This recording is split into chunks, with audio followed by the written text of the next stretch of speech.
El siglo XX es, a día de hoy, probablemente el siglo más intenso, violento y con más cambios sociales de nuestra historia conocida. En esta serie de 10 episodios vamos a ir analizando década por década los hechos más importantes que sucedieron en estos increíbles 100 años y que nos ayudan a entender cómo es nuestra sociedad a día de hoy. Acompáñanos en este viaje por el apasionante siglo XX. ¡Comenzamos!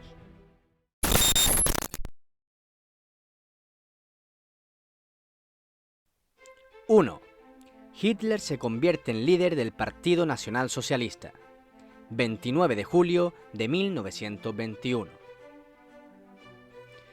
Adolf Hitler nació en el Imperio Austrohúngaro el 20 de abril de 1889. Con 16 años, tras la muerte de su padre, abandona los estudios e intenta en numerosas ocasiones ingresar en la Academia de Bellas Artes de Viena sin éxito, ciudad en la que pasaba gran parte de su tiempo junto a la ciudad de Linz, donde residía su madre. En 1907 fallece esta y Hitler se traslada definitivamente a Viena, donde malviviría con trabajos precarios y pintando cuadros, llegando incluso a alojarse en un albergue y comer en comedores de indigentes. En 1913 se traslada a Múnich, probablemente eludiendo prestar el servicio militar en su Austria natal, aunque Hitler declaró que abandonó Austria porque la mezcla de razas en Viena le causaba repugnancia.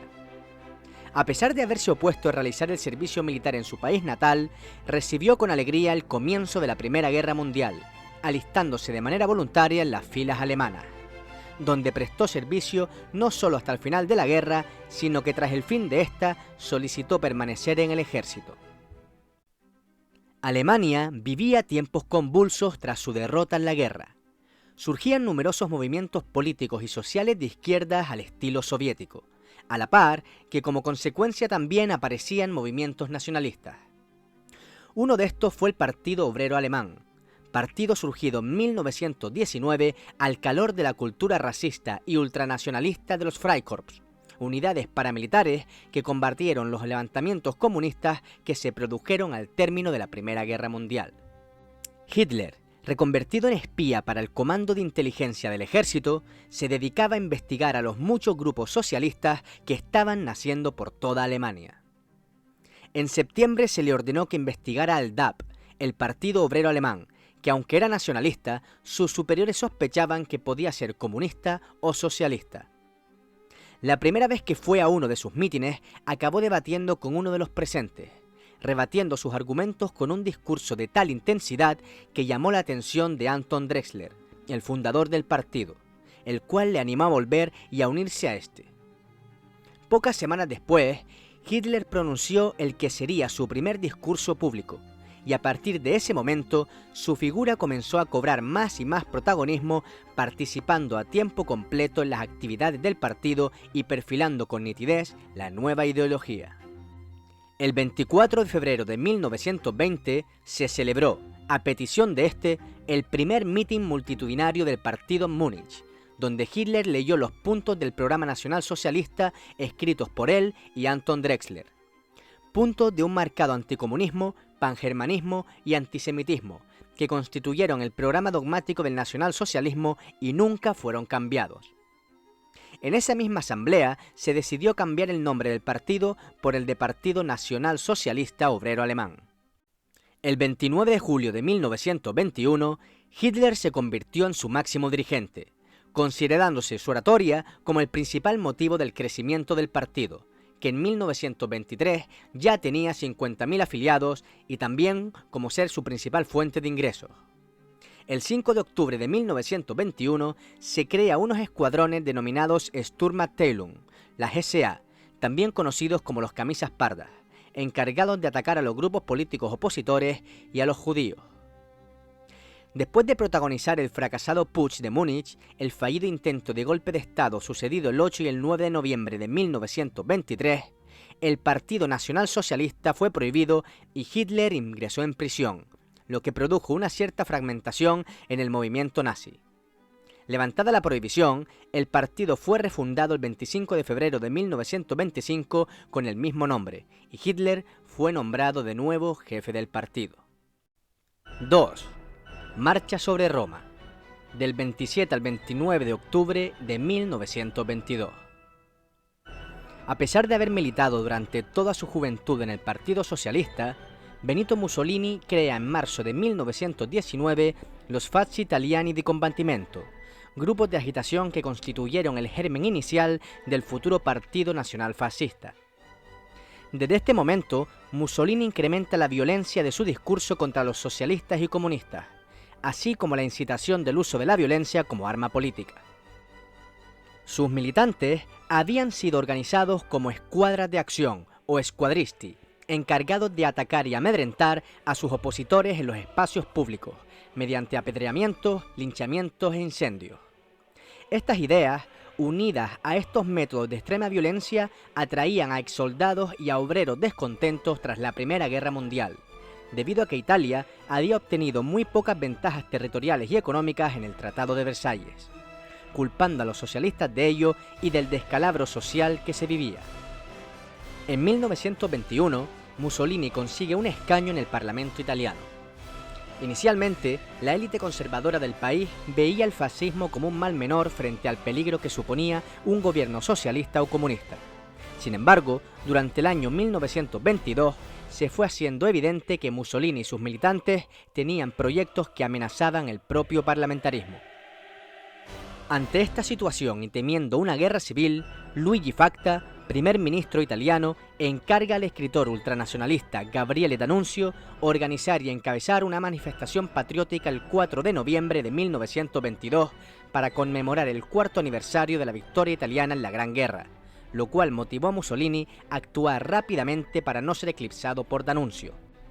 Por esas fechas, los fascistas habían conseguido, por medio de agresiones y amenazas, controlar la mayor parte de las regiones del norte de Italia. Mussolini ordenó a todos los militantes del Partido Nacional Fascista que se preparasen para llevar a cabo manifestaciones masivas por las principales ciudades italianas, y tras una orden de este, miles de fascistas se lanzaron tanto a las carreteras como a los trenes para dirigirse a Roma, con la finalidad de tomar el poder. Armados con lo que podían, los camisas negras acudieron a la capital italiana desde el 22 de octubre, amenazando con provocar una guerra civil si la policía o el ejército les impedían el paso. A las afueras de Roma se habían aglomerado una gran masa de camisas negras para el 25 de octubre, solicitando al primer ministro que se declarase el estado de sitio para la ciudad, con la finalidad de disolver la amenaza. Sin embargo, el rey Víctor Manuel III se negó a firmar la orden, temiendo una guerra civil en caso de reprimir con violencia a los camisas negras. En su lugar pensó que podría calmarlos y controlarlos asociándolos al gobierno nacional, dándoles puestos en la administración del país. Finalmente, el 29 de octubre, el rey encargó a Mussolini la formación de un gobierno, a pesar de que su partido solo contaba con una pequeña minoría de diputados. Mussolini viajó de Milán en tren el 30 de octubre para formar un gobierno. Unos 25.000 camisas negras fueron transportados a Roma solo ese día, desde donde marcharon en un triunfal desfile ceremonial el 31 de octubre de 1922. Cabe destacar que tanto el gobierno británico como el estadounidense apoyaron el ascenso de Benito Mussolini al poder, posiblemente ante el temor de que Italia sufriera una revolución comunista como la de Rusia unos años atrás. Formalmente, la dictadura fascista no comenzó inmediatamente, sino que los fascistas recurrieron a diversos procedimientos durante los siguientes meses para asegurarse el control de todos los organismos del Estado. Lo curioso es que la llegada de Mussolini al poder fue algo totalmente legal, ya que al tratarse de una monarquía parlamentaria, era competencia del monarca la elección del primer ministro de entre los diputados de la Cámara, y Mussolini era uno de ellos desde 1921. 3. Descubrimiento de la tumba de Tutankamón, 4 de noviembre de 1922. Como cada mañana, el pequeño Hussein Abdel Rasul, el aguador de la misión del arqueólogo Howard Carter, traía agua a lomos de su burro para que se refrescaran los trabajadores locales. Lo que no sabía es que al escarbar un pequeño hoyo para acomodar las tinajas con el agua, iba a descubrir el primer escalón de uno de los yacimientos arqueológicos más importantes del mundo. El 4 de noviembre de 1922, tras más de 10 años de intenso trabajo en el Valle de los Reyes, se halló el primer escalón de una nueva y desconocida tumba, tras lo que se iniciaron delicados trabajos para acceder a ella. Durante las semanas siguientes, los miembros del equipo de Carter vaciaron de escombros el corredor descendente hasta llegar a una puerta sellada. El 6 de noviembre, el arqueólogo cruzó el Nilo para enviar un telegrama a Lord Carnarvon, el mecenas de la expedición, para informarle del hallazgo, quien llegaría a la ciudad a finales de aquel mes. El 26 de noviembre, junto a Carnarvon, su hija Lady Evelyn y el arqueólogo Arthur Callender, Carter se dispuso a atravesar la puerta. Realizó un agujero en la parte superior y tras dejar salir el aire estancado en aquel lugar durante 3.300 años, se asomó con una vela, quedando deslumbrado por el brillo del oro y las joyas, así como de las estatuas y demás tesoros que allí se encontraban, exclamando su famosa frase: «Veo cosas maravillosas». Carter se aseguró de tomarse las cosas con calma y de examinar, organizar y clasificar todo debidamente antes de ser extraído de la antecámara, para evitar accidentes, robos o pérdidas, por lo que se tardaron varios meses en penetrar en la cámara funeraria. Finalmente, el 20 de marzo de 1923, Carter abrió la cámara interior y descubrió el sarcófago del faraón. Debajo de 5 capillas doradas dispuestas una sobre la otra, se encontraba un enorme sarcófago tallado en un único bloque de cuarcita que contenía 3 ataúdes en forma de momia. En todos ellos, el joven faraón aparece con el báculo y el mayal, símbolos de poder real. Carter se sorprendió al encontrar el segundo ataúd, al que bautizó como el más espléndido ejemplo del antiguo arte de fabricación de ataúdes jamás visto. El tercero, cubierto de sudarios y guirnaldas de flores, estaba hecha de oro macizo. En su interior se encontraba el cuerpo momificado del joven faraón, cuyo rostro quedaba cubierto con una de las piezas de arte más exquisitas jamás hechas, su famosa máscara funeraria de oro y lapislázuli. Desde que apareció el primer tramo de escalera el 4 de noviembre de 1922, el avance de la excavación fue lento y minucioso, concluyendo el 8 de noviembre de 1930, fecha en que se sacaron los últimos objetos. El descubrimiento de la tumba reavivó el interés del mundo por la misteriosa y milenaria cultura egipcia, y el joven faraón se convirtió en símbolo de la cultura popular de la época, protagonizando lo que se denominó la Tutmanía, una versión muy particular de la egiptomanía, en la que todo giraba alrededor de la figura del rey niño y de los grandes iconos artísticos de su tumba, como la máscara o su ataúd de oro. Se crearon canciones, espectáculos de vodevil, espectáculos de magia, películas, poemas e incluso joyas inspiradas en Tutankamón y el antiguo Egipto. No podemos olvidar la creencia de que aquellos que osaron profanar la tumba del faraón sufrieron una terrible maldición que acabó con la vida de algunos de ellos. El fallecido más ilustre fue el propio Lord Carnarvon, quien falleció a causa de la picadura de un mosquito. También fallecieron el hombre encargado de dar el último golpe al muro desde el que se accedía a la cámara funeraria, el hermano de Carnarvon e incluso el hombre encargado de radiografiar la tumba del joven rey. 4. Muerte de Lenin. 21 de enero de 1924. Tras la revolución bolchevique de 1917 y tras una larga y sangrienta guerra civil, la Unión Soviética está devastada y en estado agónico, al igual que su cerebro y líder Vladimir Ilich Ulyanov, más conocido como Lenin. En mayo de 1922 sufrió su primer ataque, que lo apartó unos meses del gobierno. Cuando retoma su actividad en octubre, descubre alarmado el aumento de poder que Joseph Stalin, el secretario general del partido, había ido acumulando durante su ausencia. A mediados del mes de diciembre, un segundo ataque más grave paraliza su lado derecho. Lenin es consciente de la cantidad de problemas que azotan la nación y sobre todo del gran problema que tiene su partido, su deriva burocrática y el gran despotismo de jefes como Stalin. Intentando dar un giro de timón, encarga que inicie un proceso de regeneración del partido a su mano derecha, León Trotsky, siendo el primer paso apartar a Stalin de su cargo. Para ello redacta una carta destinada a los delegados del próximo Congreso, su famoso testamento, donde denuncia el carácter brutal del secretario general y recomienda su relevo. Pero un imprevisto frustra su plan. En marzo de 1923, Lenin sufre su tercer ataque, quedando semiparalizado y sin capacidad para hablar, acabando con su carrera política. Pronto Stalin y sus aliados se unen contra Trotsky y comienzan a minar públicamente su prestigio, acusándolo de revisionismo antibolchevique y detractor a la revolución popular y oportunista. El 21 de enero de 1924 fallece Lenin de un accidente cerebrovascular, o al menos esa fue la versión oficial que dictó el gobierno. Otra teoría afirma que sufría sífilis y que esta fue la causa de su muerte. Y otras voces, entre las que se encuentra la de León Trotsky, consideran que fue envenenado por el propio Stalin para asumir el poder de la URSS tras su muerte. Tras su fallecimiento se desencadenó una lucha brutal en el interior del Partido Comunista Soviético, marcada por la violencia y las maniobras de intimidación. Trotsky fue separado progresivamente del poder mientras Stalin lo acaparaba. Fue retirado del gobierno desde 1925, excluido del partido en el 15 Congreso en 1927, relegado a Asia Central y exiliado de la Unión Soviética en enero de 1929. Pero Stalin no tenía suficiente con expulsar a Trotsky del partido y de la URSS. Quería eliminar todo rastro de oposición. Por eso no solo lo persiguió de manera implacable de país en país, sino que también intentó dar caza a cualquiera que considerase aliado suyo, haciendo desaparecer a muchos de sus colaboradores, incluyendo a 2 de sus hijos. Finalmente, el 20 de agosto de 1940, León Trotsky fue atacado en su domicilio de Coyoacán, en México, por el español Ramón Mercader, un agente secreto al servicio de la URSS.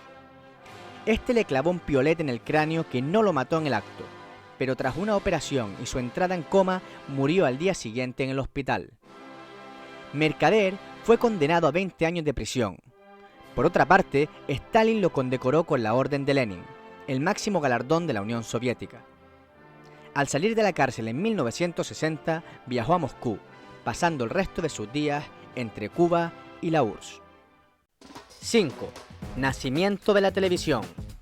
26 de enero de 1926. El primer intento por capturar imágenes en movimiento se produjo con la invención del disco de Nipkow en 1884. Un aparato que consistía en un disco metálico y una fuente de luz, que servía para proyectar sobre láminas de selenio la luz proyectada por los objetos. El 25 de marzo de 1925, el inventor escocés John Logie Baird efectúa la primera experiencia real utilizando 2 discos, uno en el emisor y otro en el receptor, unidos al mismo eje, separados 2 metros y sincronizados. Se transmitió una cabeza de maniquí con una definición de 28 líneas y una frecuencia de cuadro de 14 cuadros por segundo. La experiencia se replicó ante la Royal Institution de Londres el 26 de enero de 1926 y en 1927 Baird logró transmitir la misma imagen a lo largo de 438 millas, usando un cable telefónico. En 1928 volvió a hacerlo, esta vez de Londres a Nueva York. Ese mismo año funda la compañía Baird TV Development para explotar comercialmente la televisión. Como todo, la televisión fue evolucionando, apareciendo el iconoscopio en 1931, inventado por Vladimir Sporkin, y el sistema de rayos catódicos, que alcanzaba mejores resoluciones y velocidades, inventado por Telefunken en Alemania. Antes de la Segunda Guerra Mundial se habían vendido unos 19.000 aparatos en Reino Unido y unos 1.600 en Alemania. La primera emisora se creó en agosto de 1927 en casa de Manfred Bohr Arden, un físico inventor alemán. Las primeras emisiones públicas de televisión las efectuó la BBC One de la BBC en Inglaterra el 2 de noviembre de 1936, la NBC en los Estados Unidos el 30 de abril de 1939 y los Juegos Olímpicos de Berlín de 1936, aunque los programas no se emitían con un horario regular. Finalmente, en 1937 comenzaron las transmisiones regulares de televisión electrónica en Francia y en el Reino Unido.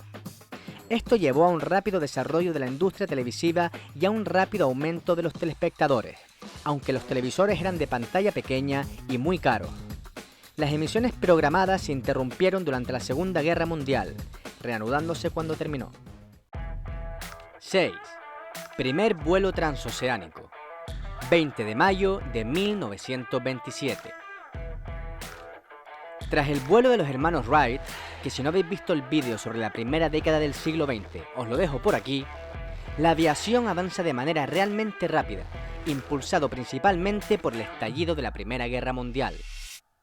Hasta entonces, los motores se usaban principalmente para 2 tipos de vehículos, barcos de vapor y locomotoras. vehículos de gran tamaño en el que las dimensiones y el peso del motor no influían demasiado en su rendimiento.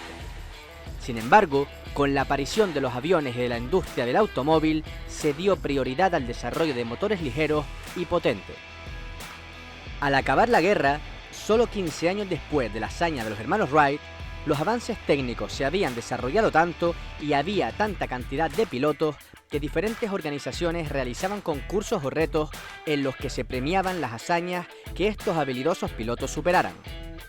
En 1927, Charles Lindbergh, un piloto civil de correos nacido en Detroit, decidió optar por un premio de $25.000 ofrecido en 1919 por el filántropo francés nacionalizado estadounidense Raymond B. Ortage para el primer piloto que realizara un vuelo transatlántico sin escalas entre Nueva York y París. El 20 de mayo de 1927, Lindbergh despegó del aeródromo Roosevelt en Long Island, a bordo de su monoplano de un solo motor Ryan NIP, bautizado como el Espíritu de San Luis, y tras un vuelo de 33 horas y 32 minutos, aterrizó en el aeropuerto de Le Bourget, cercano a París, convirtiéndose en el primer hombre en cruzar en solitario y sin escalas el Océano Atlántico, de un continente a otro.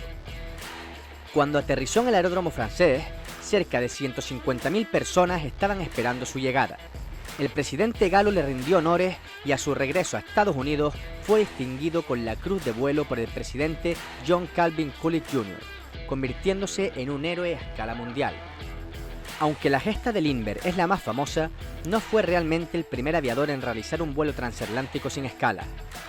Unos años antes, el 14 de junio de 1919, los pilotos británicos John William Alcock y Arthur Whitten Brown lograron volar desde Leicester Field en Nueva Escocia, Canadá, a Clifden, en la isla de Irlanda, en un accidentado e intenso vuelo de poco más de 16 horas. Por haber logrado esta hazaña, Alcock y Brown ganaron el premio de 10.000 libras esterlinas del periódico londinense Daily Mail, recibiendo el premio de manos del entonces ministro de Aviación del Reino Unido, Winston Churchill. También un año antes del vuelo del Espíritu de San Luis, el hidroavión Plus Ultra, tripulado por Ramón Franco, Julio Ruiz de Alda, Juan Manuel Durán y Pablo Rada, cruzó el Atlántico Sur desde la localidad de Palos de la Frontera en Huelva, España, hasta Buenos Aires, Argentina, emulando el viaje de Colón, pero en vez de por mar, por aire. Sin embargo, el verdadero primer vuelo transatlántico sucedió a principios de 1919, cuando el norteamericano Albert Cushing Reed cruzó el Atlántico de Nueva York a Lisboa en un hidroavión NC-4, una tripulación de 5 personas y numerosas paradas intermedias. La duración total del viaje fue de 53 horas de vuelo dividida en 23 días del 8 al 31 de mayo. 7. Masacre de las Bananeras, 6 de diciembre de 1928. En la década de 1920, Colombia era un país marcado por profundas desigualdades sociales y económicas. La United Fruit Company, una poderosa corporación estadounidense, ejercía un dominio casi absoluto sobre la producción bananera en la región del Caribe colombiano. Bajo su control, los trabajadores enfrentaban condiciones laborales deplorables, salarios miserables y una total falta de derechos laborales. Además, los obreros eran subcontratados por empresas intermediarias colombianas, por lo que a efectos legales ni siquiera eran trabajadores de la United Fruit, por lo que la compañía se despreocupaba totalmente de los problemas y reivindicaciones de los trabajadores. Los conflictos de la empresa no solo se limitaban a los obreros, también los tenían con los propietarios locales de fincas y plantaciones, principalmente por el control de la tierra. En noviembre de 1928, los trabajadores de las plantaciones bananeras se organizaron y declararon una huelga en demanda de mejores condiciones laborales, salarios justos y que la compañía reconociera a sus empleados. La respuesta de la United Fruit Company fue implacable. Se negaron a negociar y recurrieron al gobierno colombiano para sofocar las protestas. Las tropas del gobierno, bajo el mando del general Carlos Cortés Vargas, llegaron a la ciudad de Ciénaga para controlar la huelga. Sin embargo, este pronto empezó a temer que sus soldados simpatizaran con los campesinos y sus reivindicaciones. Hay que tener en cuenta los fuertes movimientos socialcomunistas y sindicalistas que afloraban en el mundo en esta época, y a los cuales las grandes empresas y los gobiernos temían. Tras semanas de negociaciones sin llegar a un acuerdo y empeorar la situación, finalmente se da la orden al general de, mediante el uso de la fuerza, acabar con la huelga. En la madrugada del 6 de diciembre, las tropas colombianas se apostaron frente a los miles de manifestantes y a sus familias que estaban acampados en la plaza próxima al ferrocarril. El general leyó en voz alta el decreto de estado de sitio, que prohibía las asambleas y ordenó se dispersasen de manera inmediata, pero nadie se movió. Finalmente las tropas abrieron fuego contra los trabajadores desarmados que se habían congregado pacíficamente en la plaza. Las consecuencias de este acto de violencia fueron devastadoras. Se estima que cientos de trabajadores perdieron la vida y muchos más resultaron heridos. Sin embargo, la masacre no logró sofocar el espíritu de lucha de los trabajadores colombianos. Por el contrario, se convirtió en un catalizador para la organización sindical y la lucha por los derechos laborales en el país. Con la finalidad de proteger sus intereses económicos, la United Fruit Company y el gobierno de Colombia actuaron en connivencia a expensas de la vida y la dignidad de los trabajadores. La masacre de las bananeras puso al descubierto la brutalidad de un capitalismo desenfrenado y la complicidad de las élites políticas y empresariales en la violación de los derechos humanos. 8. Primeros premios Oscar. 16 de mayo de 1929. A finales de la década de 1920, la industria cinematográfica de Hollywood estaba en auge. Y para reconocer y celebrar los logros más destacados en el cine, Louis B. Mayer creó la Academia de Artes y Ciencias Cinematográficas en 1927. El propósito de Mayer de crear el premio fue unir las 5 ramas de la industria del cine, incluyendo actores, directores, técnicos y guionistas, honrando la excelencia en la industria del cine y elevar su estatus artístico. La primera entrega de los premios Oscar se llevó a cabo el 16 de mayo de 1929 en el Hollywood Roosevelt Hotel, en Los Ángeles, California. La ceremonia fue una gala de cena íntima, asistida por alrededor de 270 invitados y un precio por entrada de $5. Fue presentada por el actor y director en aquel momento de la Academia, Douglas Fairbanks. Aunque la gala en sí fue mucho más modesta en comparación con las extravagantes ceremonias actuales, marcó el comienzo de una tradición que perdura hasta nuestros días.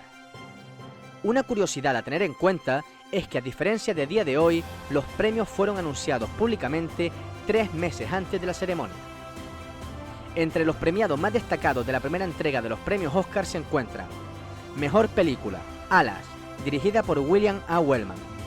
Mejor director, Louis Milestone, por su dirección en la película Hermanos de Armas. Mejor actor, Emil Jannings, por su actuación en las películas El destino de la carne y La última orden. Y como mejor actriz, Janet Gaynor, por su actuación en El séptimo cielo y Amanecer. 9. Crack del 29. Del 23 al 29 de octubre de 1929.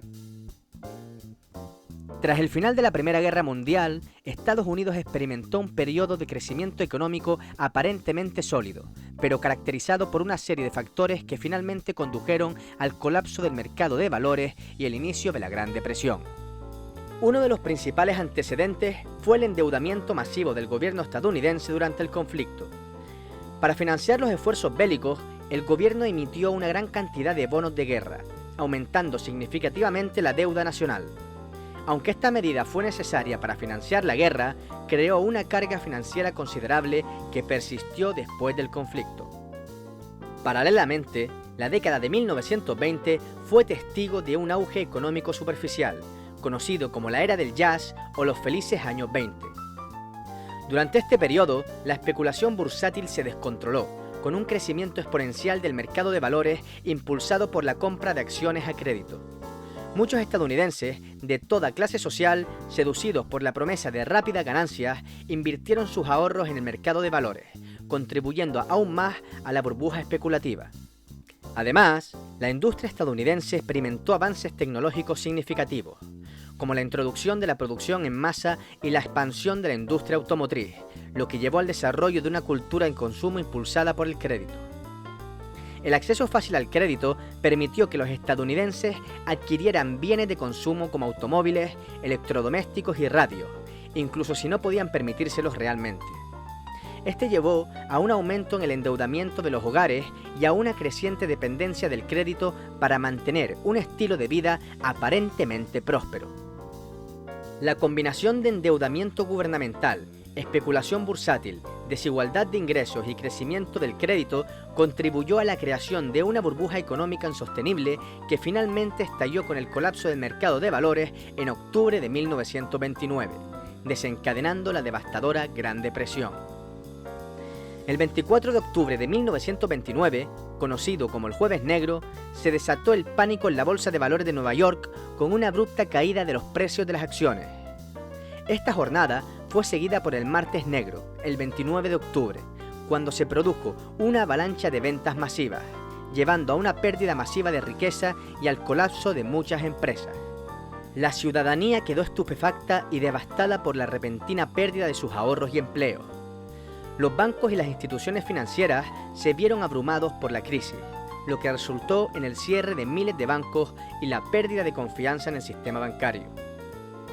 El impacto del crack del 29 se extendió más allá de la frontera de Estados Unidos, afectando gravemente a la economía mundial. La caída de la demanda estadounidense de bienes y productos importados provocó una contracción en el comercio internacional y una disminución en los precios de las materias primas. Las consecuencias del crack del 29 fueron desastrosas tanto para Estados Unidos como para el mundo. Millones de personas perdieron sus empleos, hogares y ahorros. La Gran Depresión que siguió al colapso del mercado de valores llevó a una década de sufrimiento económico, agitación social y cambios políticos profundos en todo el mundo. Fue un evento que transformó para siempre la percepción de la economía y la política en el siglo XX. 10. Primer Mundial de Fútbol. Del 13 al 30 de julio de 1930. Desde la fundación de la FIFA en 1904, se planteó la posibilidad de realizar un torneo a nivel mundial. Sin embargo, la recién formada organización no contaba con los recursos y la infraestructura necesaria para semejante evento. Así, pidieron apoyo al Comité Olímpico Internacional, que en 1906 aceptó la inclusión del fútbol en sus eventos deportivos, aunque no participaron jugadores profesionales. Años más tarde, y tras la celebración de varios Juegos Olímpicos, en mayo de 1928 se realizó un congreso de la FIFA en Ámsterdam, donde se votó la creación de un torneo especializado independiente de estos Juegos, abierto a los miembros de la FIFA y en el cual se permitiese el profesionalismo. Se propuso Uruguay como primer anfitrión del torneo por la Federación Uruguaya de Fútbol para conmemorar el centenario de la independencia del país en 1930, siendo esta propuesta aceptada por la FIFA. Participaron un total de 13 equipos, incluidos 9 americanos, Uruguay, Argentina, Brasil, Chile, Paraguay, Perú, Bolivia, México y Estados Unidos, así como 4 de Europa, Bélgica, Francia, Yugoslavia y Rumanía. Los primeros 2 encuentros en la historia de la Copa Mundial tuvieron lugar simultáneamente el 13 de julio, fecha en la que Estados Unidos se impuso a Bélgica por 3-0, mientras que Francia superó a México por 4-1. El primer tanto de la competición fue anotado por el jugador francés Lucien Laurent. El Mundial se celebró en distintas sedes de Uruguay, principalmente en la ciudad de Montevideo, con el Estadio Centenario como principal escenario. Se disputó en un formato de eliminación directa, con partidos emocionantes que capturaron la atención del público. Uruguay emergió como el equipo dominante, mostrando un juego rápido y talentoso que los llevó a la final, donde se enfrentó a Argentina en un partido épico que culminó con una victoria para los locales por 4-2, asegurando así su lugar en la historia como el primer campeón mundial de fútbol. Nacimientos. Stan Lee, 28 de diciembre de 1922. Lola Flores, 21 de enero de 1923.